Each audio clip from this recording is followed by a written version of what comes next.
안녕하십니까. 오늘 복음전도 집회 2편 시작하도록 하겠습니다. 성경 말씀 읽겠습니다. 지난 1편에 읽었던 말씀 디모데후서 3장 신약성경 디모데후서 3장 15절에서 17절까지 읽도록 하겠습니다. 신약성경 346쪽입니다. 15절. 또 내가 어려서부터 성경을 알았나니 성경은 능히 너로 하여금 그리스도 예수 안에 있는 믿음으로 말미암아 구원에 이르는 지혜가 있게 하느니라.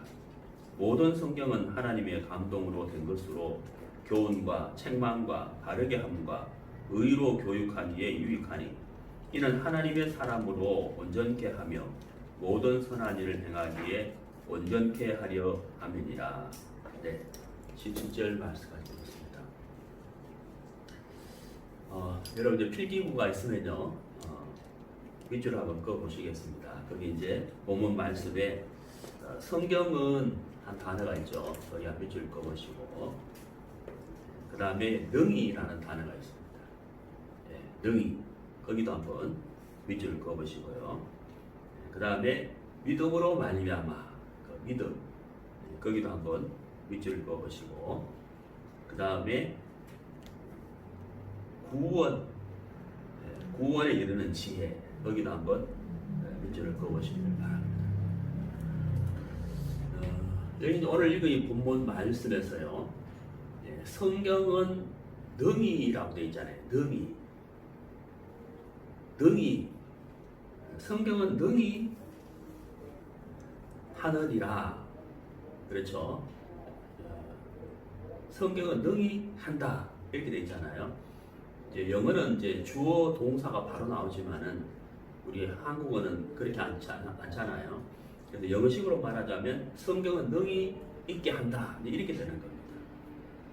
성경은 능히 할 수 있다 이런 말이죠.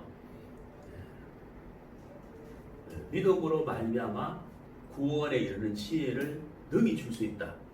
다시 말씀드리면 성경은 능히 모든 사람이 예수님을 믿음으로 구원을 받을 수 있도록 해준다, 할 수 있다, 이런 말씀입니다. 자, 여기 이제 능이라는 단어가 있거든요.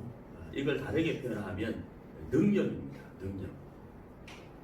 성경에는 능력이 있다는 겁니다. 어떤 능력이 있느냐? 구원을 받을 수 있는 지혜를 줄 수 있는 능력이 있다. 이런 말씀입니다. 여기서 잠깐 제가 구원에 대한 말씀을 단어를 좀 설명을 해드리겠습니다.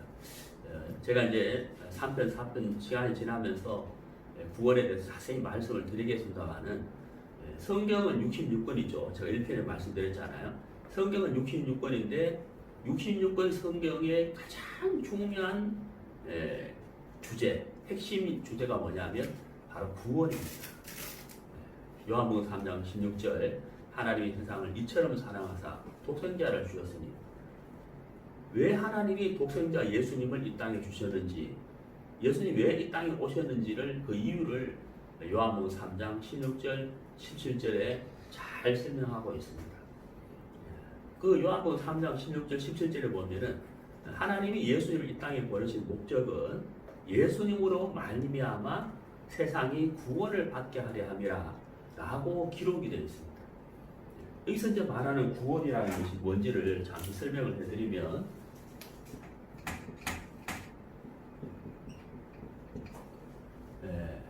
물에 빠져 있는 사람이 수영을 할 수 없어서 물에서 스스로 나올 수가 없습니다. 그러면 그 사람은 물에 빠졌을 때 발에 쥐가 났다거나 아니면 보트에 어떤 이상이 생겼다거나 물에 빠졌을 때 허우적거릴 수밖에 없죠. 그러면 그 사람에게는 반드시 무엇이 필요하겠습니까? 구원자가 필요합니다. 구조자가 필요한 겁니다. 그래서 119 구조대가 어떤 사람이 신고해서 119 구조대가 그 현장에 갔을 때 구조대는 그 사람을 건져내게 됩니다. 그러면 그 사람은 구조받았다라고 표현을 합니다. 어디에서? 물에서 건짐을 받았다, 구조받았다라고 표현을 합니다. 성경에서 말하는 구원을 받는다고 하는 것은 우리 인생들이 어디에 빠져 있느냐면 죄에 빠져 있습니다. 제가 나중에 4편, 5편에서 자세히 말씀을 드립니다만은 우리 모든 인생은 죄에 빠져 있는데 우리 인생 스스로가 이 죄에서 나올 수가 없어요. 왜 나올 수가 없느냐?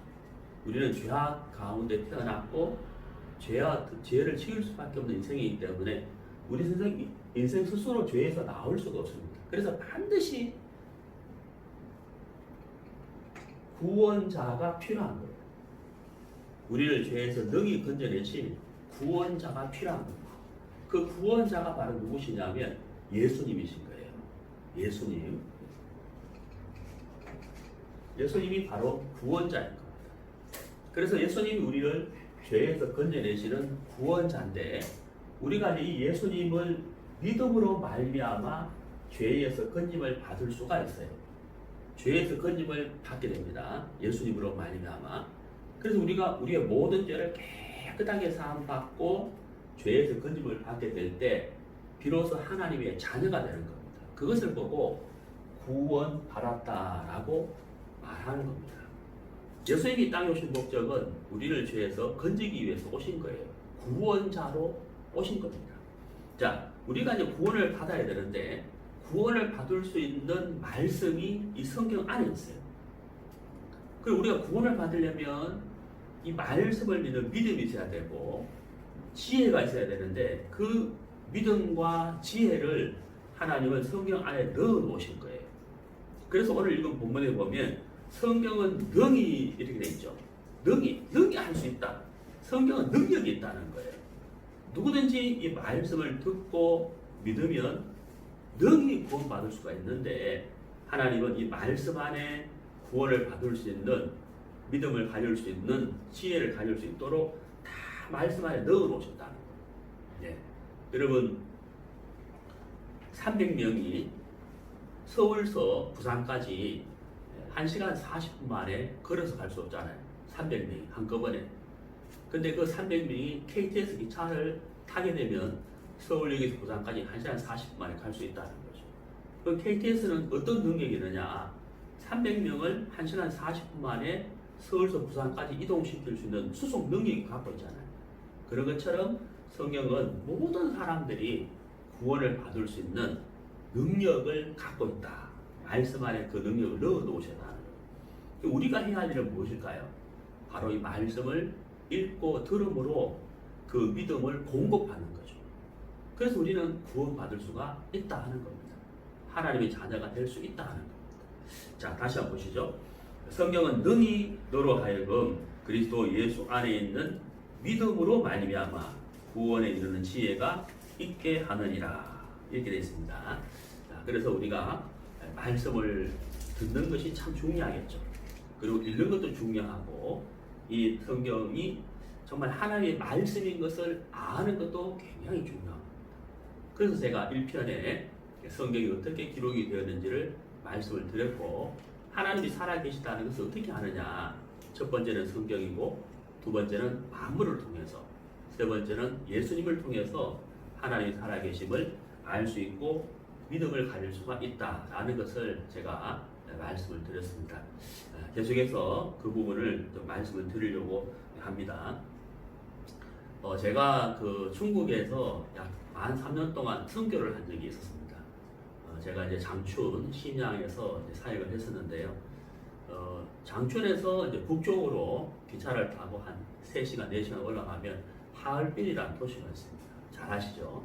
그 세계 3대 빙등 축제가 있는데 그 3대 빙등 축제 중에 하나가 하얼빈 빙등 축제예요. 여러분 기회가 되시면은 하얼빈 빙등 축제를 한번 가보십시오. 그 이제 하얼빈 그 외곽에 그 강이 하나 있습니다. 큰 강이 있는데 그 강이 이제 겨울이 되면 영하 20도, 30도 이렇게 35도 내려가요. 그러면 이 강물이 어떻게 되겠습니까? 꼭 얼게 되겠죠. 그러면 이제 15톤 덤프 트럭, 대형 트럭들이 또 기계를 동원해 가지고 그 얼음을 자릅니다. 예. 그래서 그 자른 얼음을 가지고 건축을 해요. 집을 짓습니다. 그래서 이제 축제를 해요. 근데 집을 생각하는, 우리가 생각하는 그 얼음으로 만드는 집들이 그냥 장난감 집이 아니라 실제 건축, 실제 사람이 살 수 있을 만큼의 건축을 해요. 얼음으로. 그리고 이제 조명도 설치하고 해서 빙등 축제를 이렇게 하게 되거든요. 자, 여러분. 그 빙등 축제를 하기 위해서는 얼음이 필요한데 그 꽁꽁 얼어붙어 있는 그 강 위로 트럭이 왔다 갔다 하는 것을 여러분이 봤습니다. 봤다고 칩시다. 그리고 기계톱으로 그 두껍고 견고한 얼음을 자르는 것을 여러분이 봤습니다. 그러면 여러분들은 그 얼음 위로 편안하게 걸어가겠습니까? 불안한 마음으로, 혹시 얼음이 깨지면 어떡하지? 이런 불안한 마음으로 걸어가겠습니까? 편안한 마음으로 걸어가겠죠. 왜냐하면 여러분들은 여러분의 눈으로 또 트럭이 그 위로 올라다니는 걸 봤기 때문에 얼음이 굉장히 견고하구나 하는 것을 알았기 때문에 그 위로 편안하게 걸어갈 수가 있을 거라는 거죠. 그런데 우리나라의 그 경상도 또 남해나 거제도 같은 경우를 이렇게 보면은 겨울에 춥지가 않습니다. 저도 남해에서 6년 정도 살았는데요. 그렇게 춥지 않아요. 그 얼음이 온다고 해도 얼음이 살얼음이 얼어요. 근데 여러분이 그 살얼음 강에다가 조그마한 돌을 딱 던졌는데 얼음이 쫙 깨지는 거예요. 여러분 어떻습니까? 발을 내딛고 걸어갈 수 있습니까? 없습니까? 안 걸어가죠. 아예 안 걸어갑니다. 걸어갈 생각을 안 합니다. 자, 무슨 얘기냐? 자,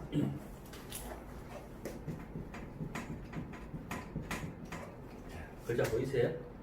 믿음이라는 것은 나라는 사람이 믿음을 가지려면 내가 믿음을 가져야지 한다고 해서 믿음이 생기는 게 아니에요. 나라는 사람이 믿음을 가지려고 하면 대상이 있을 거 아닙니까? 믿음에는 대상이 있죠. 제가 1편에 말씀드렸죠. 이 돈을 어디에다 맡길 것이냐, 지나가는 사람에게 맡길 것이냐, 은행에 맡길 것이냐 하는 대상이 있는 것처럼 믿음이라는 것은 대상이 있는데 내가 믿음을 가지려고 애쓰고 노력해야 되는 것이 아니라 믿음의 대상이 온전해야 돼요. 정말 이해가시죠? 이 믿음의 대상이 이 믿음의 대상이 온전하지 않고 불완전하고 허구투성이라면 믿음이 생기지가 않아요. 생기지 않습니다. 그런데 이 믿음의 대상이 온전하다면 우리에게 무엇이 생길까요? 믿음이 생기는 거예요. 믿음이 일어난다는 거예요. 예. 우리가 이런 말 하잖아요. 사람은 한 번 봐서는 안 돼. 사귀어봐야 알아. 이러잖아요. 예? 우물 깊이는 알아도 사람 마음은 알 수 없어. 이런 말 하지 않습니까? 그런 것처럼 믿음의 대상이 온전해야 믿음이 생기는 것이지 대상이 온전치 않으면 믿음은 깨어지는 거예요. 생기지 않습니다. 제가 왜 1편에서 오늘 이 성경에 대해서 자세히 설명을 드리느냐 하면 여러분들이 이 성경에 대한 신뢰가 생겨야 되는데 정말 이것이 믿을 수 있는 책이냐, 온전한 책인지, 정말 하나님이 살아계신지를 제가 설명을 드리는 겁니다. 이것이 온전하다는 것이 여러분 마음에 들게 되면 여러분들의 마음이 열리고 믿음이 일어난다는 거죠. 그래서 우리가 성경을 알아보자 하는 겁니다. 중요한 겁니다. 성경을 알아보자. 이 대상을 알아보자는 거죠. 정말 믿을 수 있는지, 온전한 것인지에 대해서 한번 알아보자 하는 것을 제가 말씀을 드리는 겁니다. 로마서를 잠깐 보시죠. 신약 성경입니다. 로마서 10장입니다.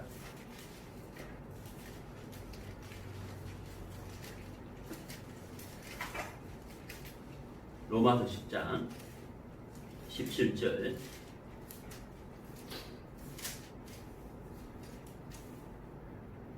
그러므로 믿음은 들음에서 나며 들음은 그리스도의 말씀으로 말미암았느니라.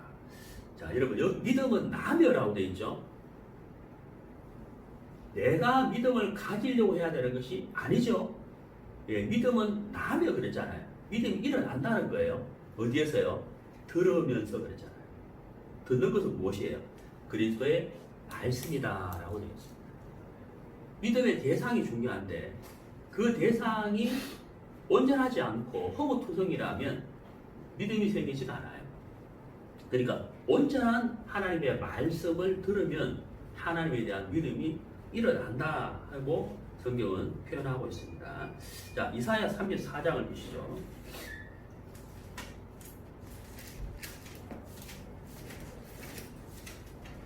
이사야 34장 16절입니다. 34장 16절 구약성경 1006페이지입니다. 34장 16절 너희는 여호와의 책을 자세히 읽어보라. 자, 여러분 어떻게 읽어보라 그랬죠? 그렇죠. 대충 훑어보라가 아닙니다. 자세히 읽어보라 라고 되어 있습니다. 왜 자세히 읽어보라 라고 하셨을까요? 그 다음 보시죠. 이것들이 하나도 빠진 것이 없고 하나도 그 짝이 없는 것이 없으리니 이는 여호와의 입이 이를 명하셨고 그의 신이 이것들을 모으셨습니다. 자, 여호와의 입이 이를 명하셨고 이렇게 되어 있습니다. 여러분 이 66권의 성경책은 하나님의 입으로 명하신 하나님의 말씀을 40명의 선지자가 기록한 책이에요. 받아 기록한 말씀입니다. 우리 인류 역사를 보면은 종교 개혁이 있었죠. 종교 개혁이 있습니다. 마틴 루터에 의한 일어난 종교 개혁. 그 마틴 루터가 종교 개혁을 성공적으로 개혁을 할 수 있었던 배경이 있습니다. 그 배경이 뭐냐면 바로 성경책이에요. 마르틴 루터 이전에도 성경책이 있었습니다. 하지만 그 전에 성경책은 대부분 필사본이었어요. 사람이 직접 기록해서 만들고 기록해서 만든 필사본이었다. 근데 마르틴 루터 전에 구텐베르크가 금속 활자를 만들었습니다. 금속 활자를 만들면서 대량으로 책을 인쇄해서 보급할 수가 있었어요. 세계 최초의 금속 활자가 마르틴 루터는 죄송합니다. 구텐베르크가 만든 금속 활자잖아요. 우리나라가 최초로 하지만 세계 역사에서는 이제 구텐베르크를 치는데 그 구텐베르크가 금속 활자를 만들고 처음으로 찍어낸 책이 뭘까요? 좀 감이 오죠? 성경입니다, 성경. 성경을 금속 활자로 찍어낼 수 있어요. 대량으로 찍어내는 필사본보다 훨씬 빠르게 찍어냈죠. 그래서 이 성경이 사람들에게 보급되기 시작했어요. 성경 없이 믿는 것하고 성경을 직접 읽고 믿는 것하고는 다르지 않습니다. 그래서 마르틴 루터가 종교 개혁을 하면서 성경이 보급됐기 때문에 그 계획에 성공할 수가 있었습니다. 자, 그래서 정말 이 모든 말씀을 하나님의 말씀을 자세히 읽어보는 것, 하나님이 입으로 명하신 것인지 아닌지를 읽어보고 우리 눈으로 확인하는 것 참 중요한 것이죠. 자, 또 한 가지는요. 이사야 펴셨는데 28장을 보시죠.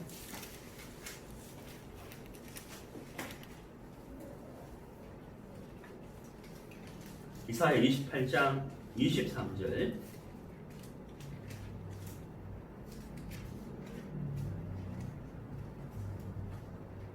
너희는 귀를 기울여 내 목소리를 들으라. 자세히 내 말을 들으라. 자, 조금 전에 우리가 읽었던 34장 16절은 어떻게 읽으라고 하셨죠? 자세히 읽으라고 했죠. 여기는 어떻게 들으라고 되어 있습니까? 그렇죠. 자세히 들으라. 우리가 하나님의 말씀을 자세히 읽고 자세히 듣는 거 굉장히 중요한 겁니다.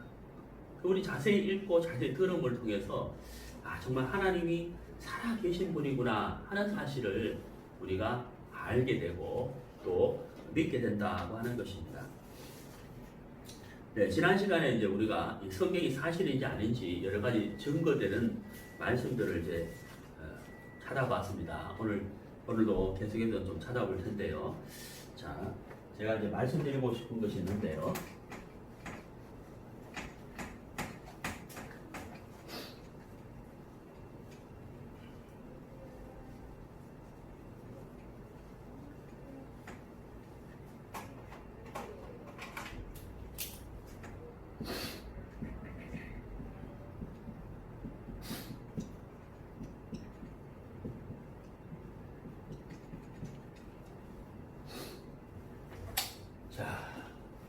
칠판 잘 보이세요?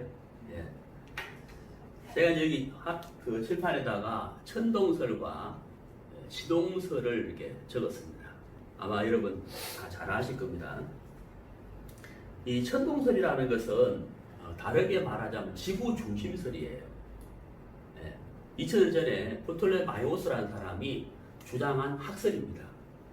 지구 중심설. 이게 무슨 말이냐면, 자, 여러분 우리가 이런 표현을 하죠. 해가 동에서 떠서 서로 진다. 이렇게 표현하잖아요.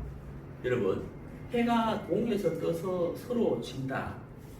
그 다음에 바다를 보니까 수평선이 있다. 그래서 배가 멀리 가다가 안 보이잖아요. 뚝 떨어지는 것처럼 보이잖아요. 그 다음 지평선도 있지 않습니까? 자, 수평선, 지평선, 해가 동에서 떠서 서로 진다. 이런 모든 표현들은 내가 볼 때에 표현하는 거다. 내 눈으로 볼 때의 표현이죠. 정말 이해가시죠? 그런데 보십시오. 바다의 끝이 있는 것이 아니라 우리가 볼 때 그런 것이지 실제 지구는 둥글지 않습니까? 그렇죠? 자, 그러니까 천동설은 다른 말로 하면 지구 중심설인데, 지구를 중심으로 봤을 때 지구를 중심으로 해와 달과 별들이 운행하는 것처럼 보이는 거예요. 정말 이해가시죠? 실제는 아니라는 거예요. 지구에서 볼 때 이렇다는 거죠. 다른 말로 표현하면 내가 볼 때죠. 결국 내 중심이라는 거예요. 지동설은 뭘까요? 이거는 다른 말로 하면 태양 중심설이죠. 태양계에 속해 있는 별들은 태양을 중심으로 운행을 한다는 거예요. 자, 여러분, 2000년 전에 프톨레마이오스가 천동설을 주장했습니다. 한번 여쭤보겠습니다. 맞아요? 맞지 않아요? 과학적이에요? 비과학적이에요? 네, 맞지 않습니다. 실제 지구는 태양계에 속해 있는 별 중에 하나잖아요. 맞죠? 태양계를 중심으로 태양계에 속해 있는 별들이 운행을 하는 겁니다. 이 천동설은 내가 볼 때 그런 거예요. 실제는 뭐예요? 이게 맞다. 우리가 모든 사람들이 자기 중심이거든요. 내가 볼 때 어떠하냐. 이걸 중요하게 생각하는 거예요. 하지만 내가 중심으로 보는 것이 오랫동안 틀리지 않습니까? 1492년에 제가 1편 때 말씀드렸잖아요. 콜럼버스가 지구가 둥글다는 것을 증명해 버렸다는 거죠. 예. 실제는 이것이지만 사람들이 볼 때는 이것이 맞다고 생각해 왔다는 겁니다.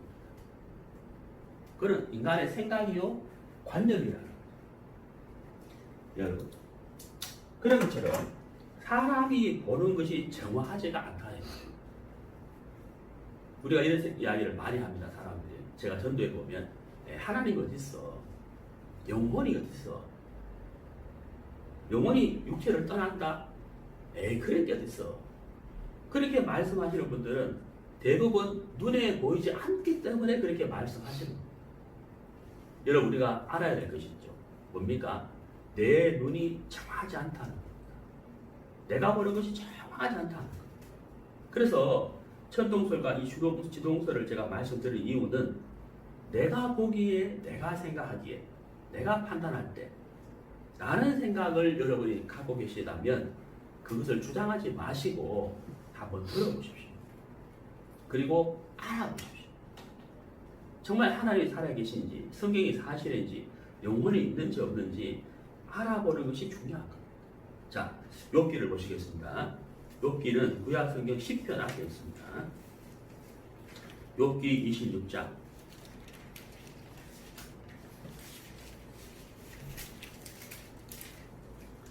욥기 26장 7절. 욥기 26장 7절. 그는 북편 하늘을 허공에 펴시며 땅을 공간에 다시며. 자, 여러분 어떻습니까? 여러분 아마 이 말씀 읽으면 별로 놀라지 않을 거예요. 근데 제 설명을 듣고 보시면 놀랄 겁니다. 여러분, 이 욥기라는 성경은 아브라함 시대의 사람이거든요. 욥이라는 사람은 지금부터 3,500년 전의 사람이에요. 자, 3,500년 전에 사람이 땅이 공간에 달려있다? 상상이라도 할 수 있습니까? 여러분, 인도 사람들은 코끼리가 이 지구를 떠받치고 있다고 생각했어요. 예, 고대 인도 사람들은. 오랫동안 사람들은 땅이 평평하다고 생각했습니다. 지구는. 근데 여기 뭐라고 되어 있습니까? 땅은 공간에 다시 매료됐어요. 공간. 이 크고 무거운 큰 지구가 공간에 달려있다. 그리고 움직이지 않습니까? 공간에 달려있다는 것을 욥이 어떻게 알며 어떻게 기록할 수 있었겠느냐. 그러니까 이 이야기는, 이 말씀은 욥의 지혜가 아니라는 것을 알 수가 있어요. 누구의 지혜일까요? 그렇죠. 처음부터 만드신 분, 그리고 한눈에 보고 계신 분의 말씀이 아니고서는 기록될 수 없는 말인 거예요, 이 말이. 저와 이해가시죠? 지구를 한눈에 볼 수 있는 분이 아니고서는 이걸 이렇게 표현할 수가 없어요. 왜? 한 번도 지구 밖에서 사람이 지구를 본 적이 없잖아요. 지금이야 우주선이 있지만 3,500년 전에 사람이 이걸 기록할 수 자체가 없는 거예요. 여러분, 성경은 과학이에요. 성경은 과학입니다. 그리고 성경은 사실이에요. 하나님의 지혜가 아니고서는 이렇게 기록할 수가 없다라는 것을 여러분 아셔야 됩니다. 예. 자,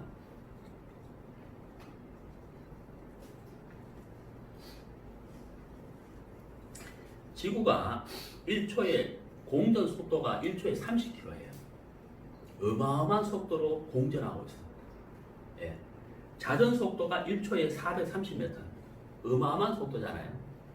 그리고 태양계 속에 수많은 별들이 운행되고 있는데 여러분 어떻습니까?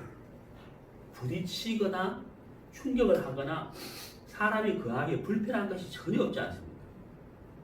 이렇게 엄청난 속도로 시속 10만 킬로 속도로 움직이고 있는 이 지구인데 여러분 지금 어떠세요? 어지럽습니까? 불편합니까? 현기증 일어납니까? 전혀 움직이는 것 같지 않잖아요. 사실 그렇잖아요. 우리가 고속도로에서 승용차가 130, 140 밟으면 어때요? 여러분 마음이 편안합니까? 안 그렇죠? 불안해. 저도 좀 죄송한 얘기인데 140까지 한번 밟아본 적이 있습니다. 더 이상 못 밟아봤어요. 제가 중고차지만 사가지고 한번 테스트한다는 의미에서 밟아봤는데 140km까지 밟아봤어요. 근데 여기서요 부담이 와요. 부담이 와요. 차가 속도가 빠를수록 사람들은 불안해하고 안전벨트를 맵니다. 예. 불안하고 두려운 거예요. 그러나 시속 10만 킬로 속도로 달리는 이 지구는 어떻습니까? 우리가 그 지구에 오랫동안 살고 있으면서 불안하거나 걱정하거나 두렵지 않잖아요. 여러분 왜 그런지 아세요? 성경 한번 찾아봅시다. 히브리서를 보시죠. 히브리서 신약 성경입니다. 1장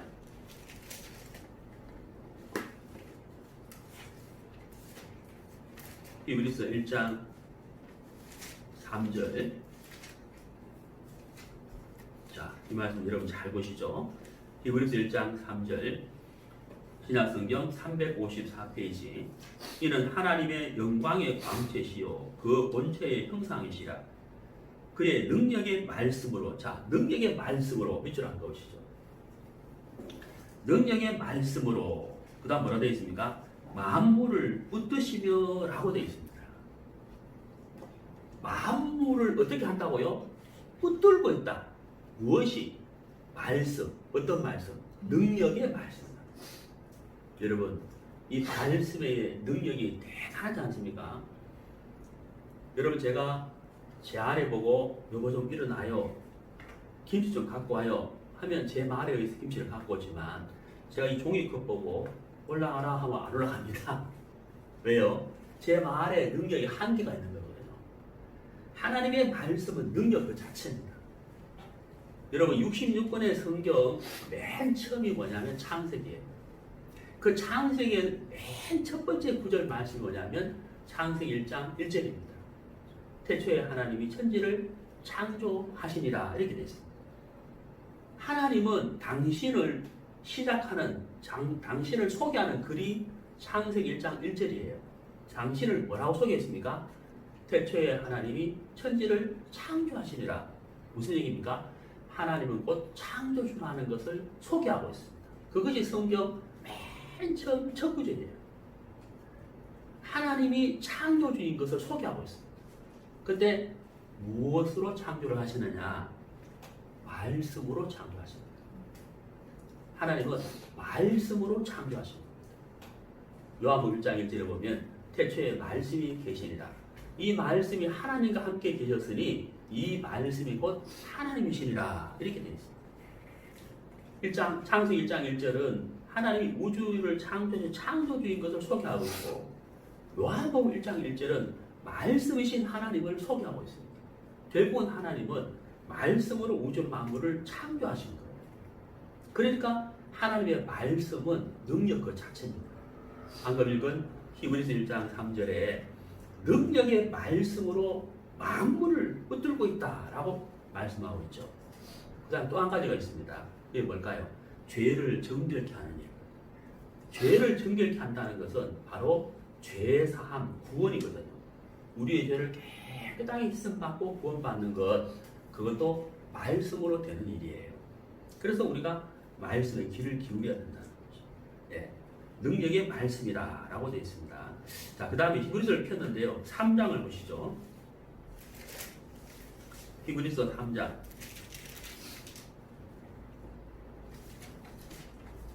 4절.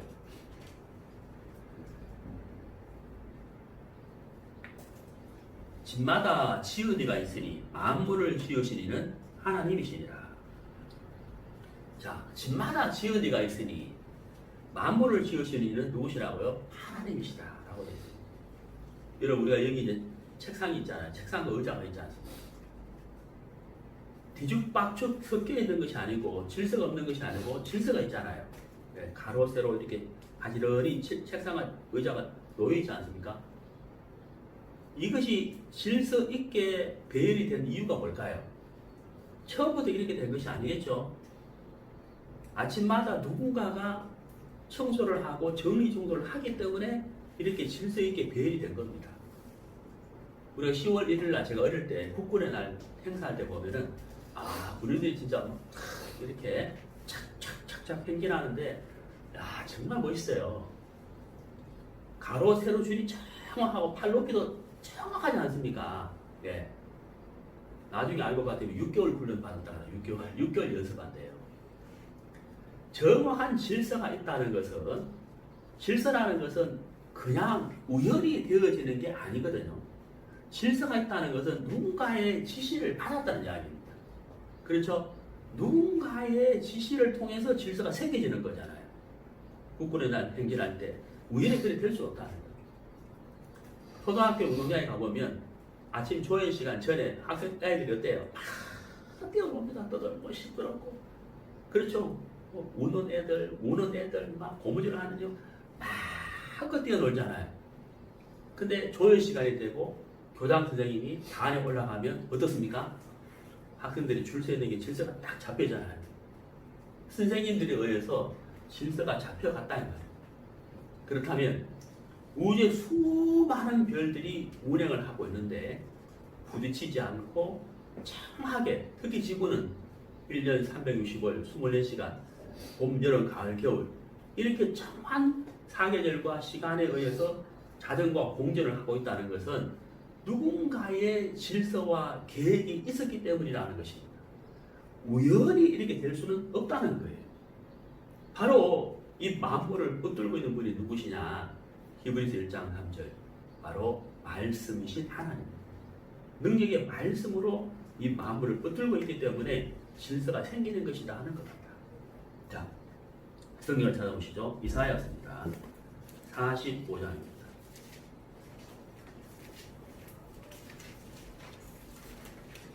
이사야서 45장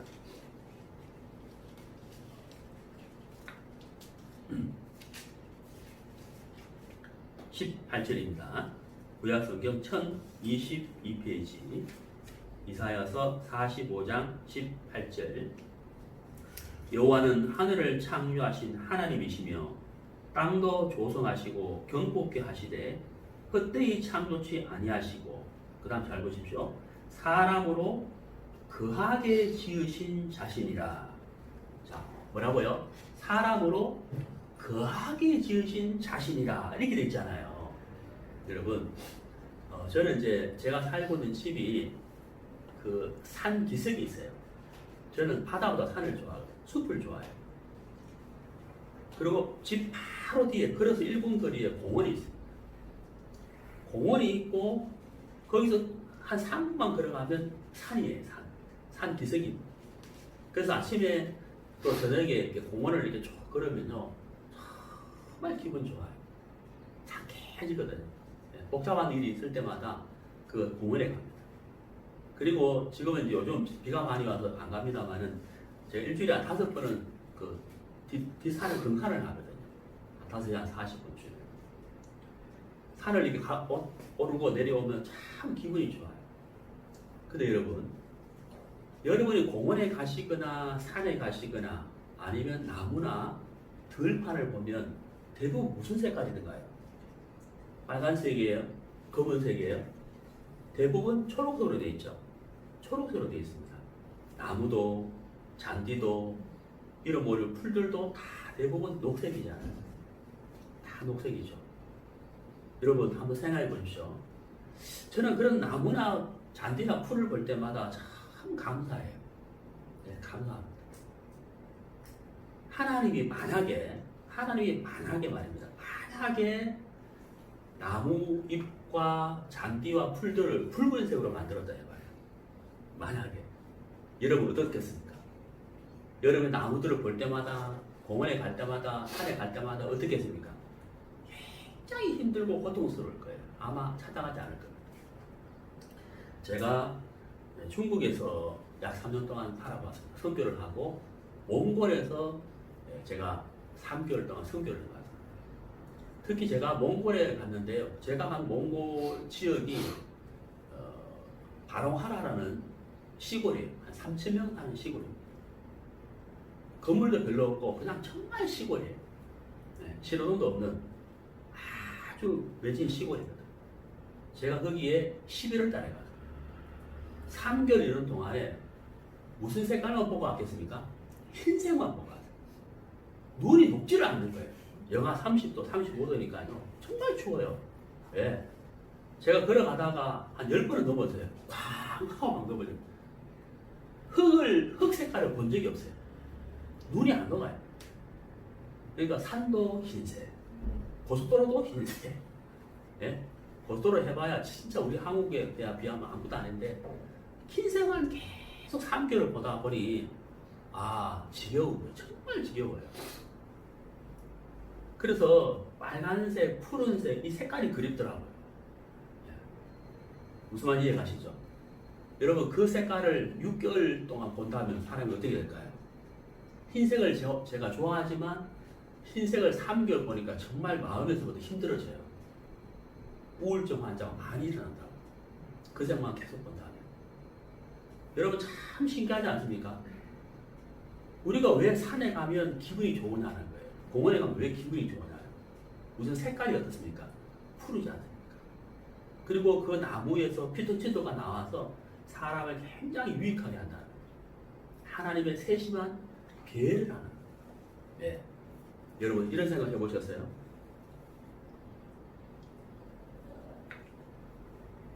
저도 수술실에 딱 한 번 들어가 본 적이 있습니다. 무릎 수술을 받기 위해서. 수술실에 의사가 입고 있는 가운 색깔이 검은색이던가요? 여러분 수술실에 수술 의사가 입고 있는 색깔이 검은색이라면 환자는 무슨 생각을 하겠어요? 오늘 내가 죽는다니까. 그렇죠? 틀림없이 그런 생각할 거예요. 만약에 가운이 빨간색이면 무슨 생각하겠어요? 원래 피 엄청 흘리겠네. 그런 생각할 거예요. 공포스럽고 두려울 거예요. 근데 왜 가운 색깔이 녹색일까요? 여러분 과학적으로 사람의 눈과 마음을 가장 편안하게 하는 색깔이 푸른색, 녹색. 이해가시죠? 여러분 제 말을 듣고 한번 잔디를 보세요. 오늘 오후에 감사한 마음이 생길 겁니다. 여러분 이사야 45장 18절에 하나님이 헛되이 참지 아니하셨다. 사람으로 거하게 지으신 자시다. 네. 세심한 별이라는 거죠. 우리 지구라는 별이 어떻습니까? 태양과 지구와의 거리가 있잖아요. 이 상태에서 지구가 태양 쪽으로 좀 더 가버리면 어떻게 될까요? 예, 사람이 살 수 없죠. 왜요? 더워서가 아니고 뜨거워서 다 녹아버려요. 사람이 살 수 없어요. 지구에서 태양과 거리가 멀어지면 어떻게 됩니까? 추워서 못 살죠. 얼음 덩어리가 되잖아요. 가장 적당한 위치, 거리에 지구와 태양과의 거리가 배열되어 있는 거예요. 그리고 뭐가 있습니까? 산소와 수소가 있습니다. 누가 이렇게 했을까요? 우연일까요? 아닙니다. 하나님. 하나님이 그 거리를 측정하셔서 가장 정확한 위치, 거리에 지구를 둔 거예요. 거기에 사람을 창조하신 겁니다. 흙으로 사람을 만든 겁니다. 우연이 아니라는 겁니다. 자, 성경을 보시죠. 욥기 28장을 보시겠습니다.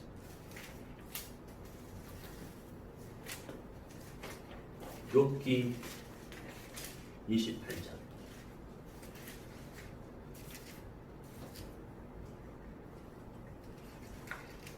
5절. 지면은 식물을 내나 지하는 불로 뒤집는 것 같고.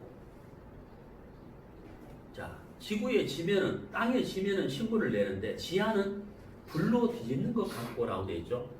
제가 조금 전에 말씀드렸잖아요. 욥은 아브라함 시대의 사람이에요. 3,500년 전의 사람. 그때 사람이 땅 속이 불로 뒤집는 것 같고, 이걸 어떻게 기록할 수가 있겠냐고요. 본 적도 없고 가본 적도 없고 그렇잖아요. 근데 이 지구의 지하가, 중심이 땅 깊은 곳이 불로 뒤집는 것 같다는 것을 어떻게 기록할 수 있었느냐. 그것은 하나님의 지혜라. 하나님의 지혜. 사람의 지혜로는 결코 쓸 수 없는 말씀이죠. 실제 지구는 불덩어리입니까? 아닙니까? 맞죠. 우리가 화산, 그렇죠? 화산을 통해서 알 수가 있잖아요. 땅 속에 있는 불덩어리 용암이 산을 통해서 화산을, 용암활동, 지진활동, 화산에 의해서 용암덩어리가 분출되는 걸 우리가 봤지 않습니까? 지구 내부는 불로 되어 있는 거예요. 자, 여러분 또 하나 찾아보겠습니다. 욥기 12장 보시죠. 욥기 12장 7절.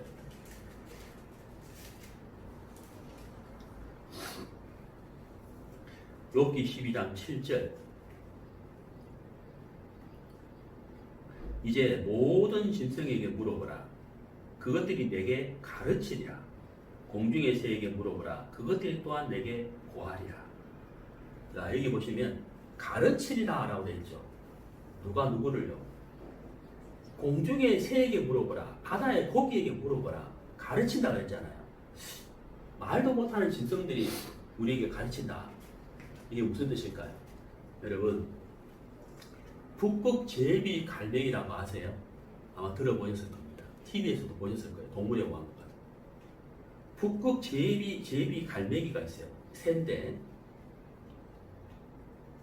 이 새가 4월 달에서 8월 달이 북극의 여름이에요. 북극의 여름이 4월에서 8월인데 거기에서 삽니다. 그러니까 북극의 여름에서 알을 낳고 새끼가 자랄 때까지 기다려요. 그리고 북극의 여름이 이제 지나가잖아요. 그러면 남극의 여름으로 이동을 합니다. 북극 제비 갈매기.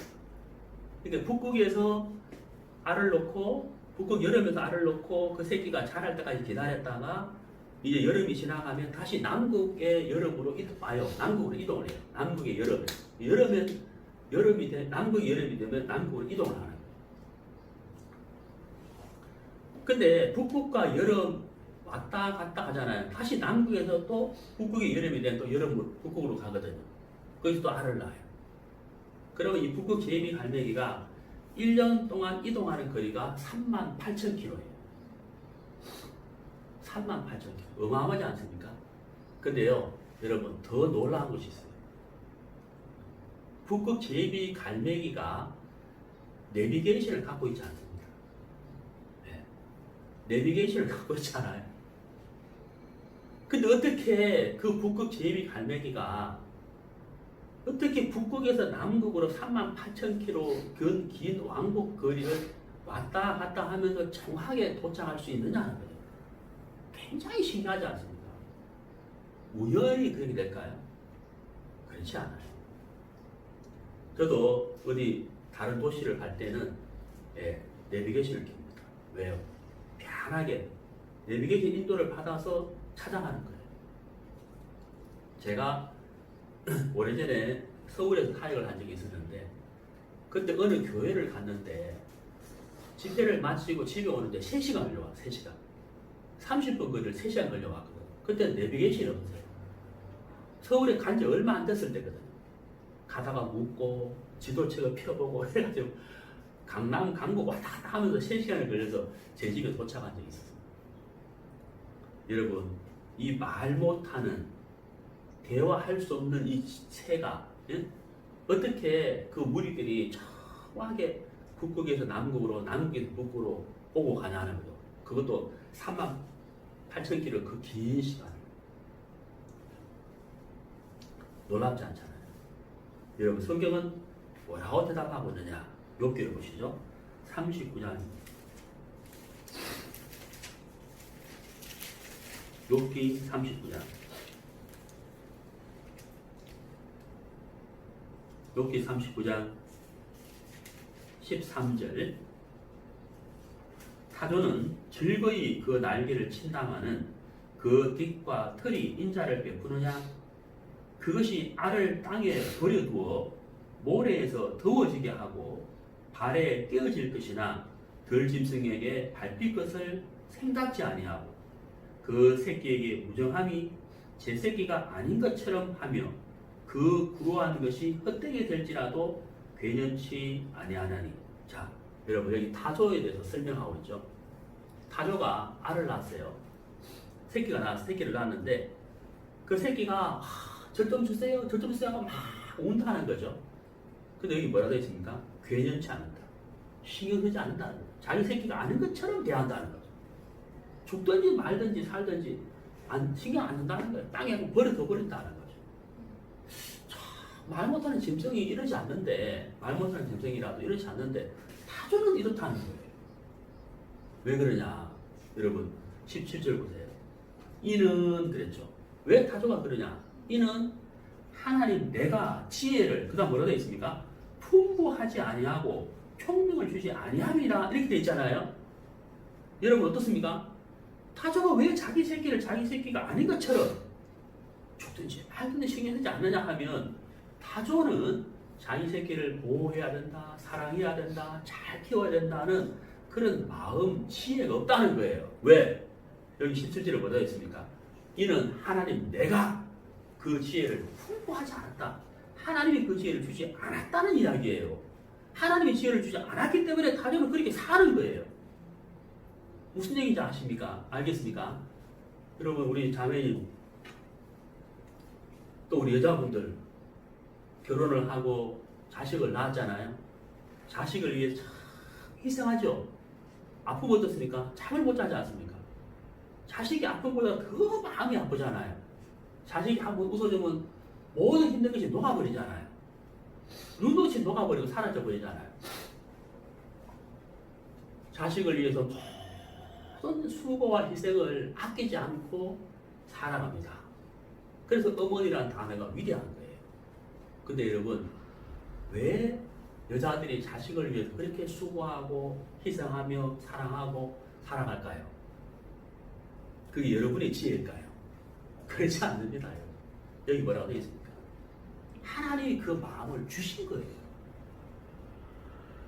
여러분이 자식을 사랑하는 마음, 수고하는 마음, 희생하는 마음은 그게 하나님으로부터 왔다는 것을 아셔야 됩니다. 말 못하는 짐승이 새끼를 위해서 희생하는 것 하나님이 주신 거예요. 타조는 왜 그렇게 하느냐? 하나님이 안 주셨다는 거예요. 여러분 우리가 경외해야 할 대상은 하나님이신 거예요. 하나님. 이 우주 만물을 주관하시는 분이 하나님이신 거예요. 그렇다면 여러분의 인생을 누구에게 맡겼을 때 가장 행복한 것이냐? 네, 하나님이죠. 하나님이 지혜를 주고 안 주고 차이가 어마어마하다. 그 하나님이 여러분의 인생을 주관하신다면 여러분 인생이 정말 복되게 살 수밖에 없다 하는 것이죠. 틀림없는 사실입니다.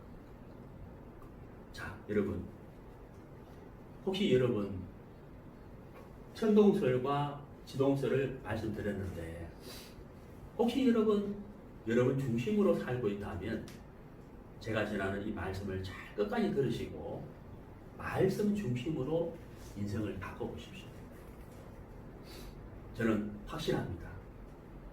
여러분 틀림없이 하나님을 만나게 되고 그 하나님으로 말미암아 여러분 인생이 복되게 바뀔 것을 저는 확신합니다. 그분은 사랑이시고 사랑이 풍성하신 분이며 긍휼이 풍성하신 분입니다. 이 우주 만물을 붙들고 있는 분이 하나님이신데 여러분의 인생을 하나님이 붙들게 된다면 여러분 인생은 어떻게 될까요? 틀림없이 복된 인생을 살 수밖에 없을 겁니다. 저는 확신합니다. 여러분 말씀을 계속 들으시고 이 말씀을 통하여 여러분 하나님을 믿는 믿음을 갖고 구원을 받게 된다면 여러분 인생이 정말 복되고 아름답게 바뀔 것이다 하는 것을 제가 확신합니다. 자, 성경 하나 찾아보도록 하겠습니다. 요한복음입니다.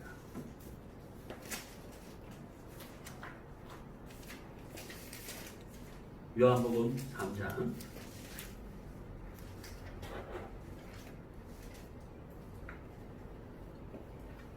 16절 신약성경 146페이지입니다. 하나님이 세상을 이처럼 사랑하사 독생자를 주셨으니 이는 저를 믿는 자마다 멸망치 않고 영생을 얻게 하려 하심이니라. 하나님이 그 아들을 세상에 보내신 것은 세상을 심판하려 하심이 아니요 저로 말미암아 세상이 구원을 받게 하려 하심이라. 자, 여러분 하나님이 세상을 이처럼 사랑하사, 여기 사랑이라는 단어가 나왔습니다. 오늘 말씀 2편이기 때문에 하나님의 사랑이 얼마나 크고 깊은지는 제가 여러분들에게 다 설명할 수는 없습니다. 하지만 오늘 이사야 말씀을 통하여 하나님이 이 우주를 만드실 때 사람으로 거하게 지으셨다는 것을 제가 설명을 드렸지 않습니까? 여러분 하나님의 사랑이에요. 하나님의 배려라는 거예요. 하나님 여러분을 정말 사랑하십니다. 얼마만큼 사랑하시냐? 여기 이처럼이라고 되어 있잖아요. 당신의 독생자 아들 예수님을 이 땅에 보내셔서 우리와 똑같은 육체를 입고 33년을 살다가 사람에게 창조주이신 예수님이 사람에게 버림받고 짓밟히게 되고 무시당하고 십자가에 고난받고 돌아가셨음에도 한 번도 그분은 입을 열지 않으셨습니다.